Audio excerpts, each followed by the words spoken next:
Petit cas de figure pour la future éventuelle identité numérique en Suisse. Je suis en ville et des gens se bousculent. La police arrive et elle effectue un contrôle d'identité général. Oups, monsieur l'agent, c'est bête, mon téléphone n'a plus de batterie. Comment est-ce que la police va gérer ceci? Bonne question, hein? Ou alors, oups, monsieur l'agent, c'est bête, mon téléphone est resté à la maison. Je ne peux pas vous prouver mon identité. Comment est-ce que cela va se terminer? Bonne question, non? J'ai peut-être un bout de réponse. Alors, dans un premier temps, ils vous emmèneront au poste et ils vérifieront votre identité via l'ordinateur. Et peut-être dans un second temps, cela emmènera tout droit à la reconnaissance faciale biométrique. Et voilà, l'excuse sera toute trouvée pour installer des caméras partout et la reconnaissance faciale comme en Chine.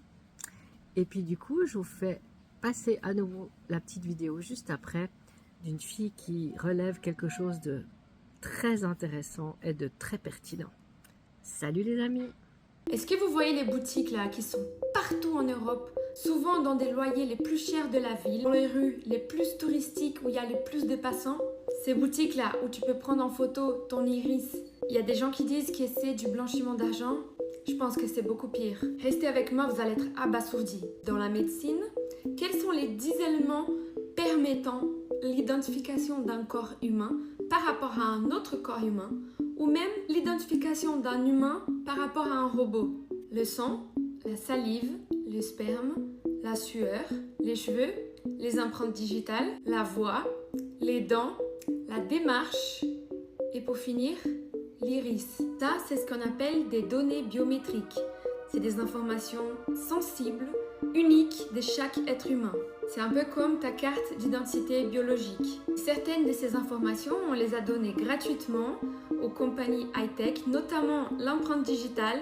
Quand à l'époque, on ouvrait nos téléphones avec notre empreinte digitale, et bah ça c'est cadeau. Ensuite est venu le Face ID, la caméra de ton smartphone qui scanne tes yeux et les informations de tes yeux, donc la distance entre chaque œil, la taille de chaque œil, l'auteur des yeux par rapport au visage, pour pouvoir débloquer votre téléphone ou l'appli de la banque, etc.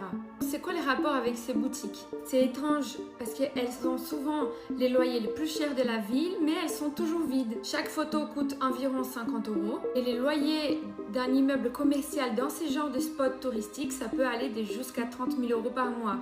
Donc comment ces boutiques-là sont rentables? C'est pour ça qu'il y a autant de théories autour du caractère bizarre de ces boutiques-là sur TikTok. Il y en a qui disent que c'est du blanchiment d'argent. Moi, je pense pas. C'est un vrai business, legit, légal surtout. Ma théorie, c'est que leur principale source de revenus et de rentabilité, c'est pas la vente des photos de ton iris. C'est surtout la revente de tes données sensibles à des compagnies beaucoup plus grosses. Pour une somme stratosphérique. Combien vaut une photo de ton iris? D'après Sam Altman, ça vaut 122 $ l'unité. Donc les boutiques là, c'est une douille parce que c'est toi qui payes pour les prendre en photo alors que c'est eux qui devraient te payer. Aujourd'hui, nos données valent plus que de l'or. En plus, notre iris, c'est un des biens les plus précieux qu'on a. Ça peut être utilisé pour des systèmes de reconnaissance biométrique ultra sécurisés, parce que c'est littéralement ce que te diffère d'un robot ou de l'intelligence artificielle. Vous voyez ChatGPT?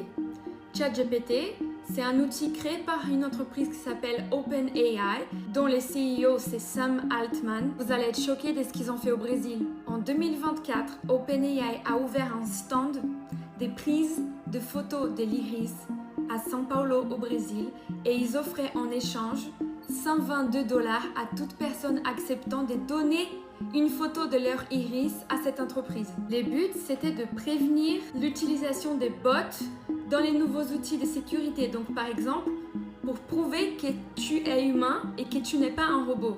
Ils ont appelé ça la preuve digitale d'humanité. Et les gens ont fait la queue. À mon avis, ce n'est pas du tout un hasard que pile quand l'intelligence artificielle commence à se développer, il apparaît plein de boutiques de prises de photos de cornets et de iris dans toutes les grosses villes d'Europe. Mais ça, c'est juste mon opinion. Dites-moi ce que vous en pensez dans les commentaires.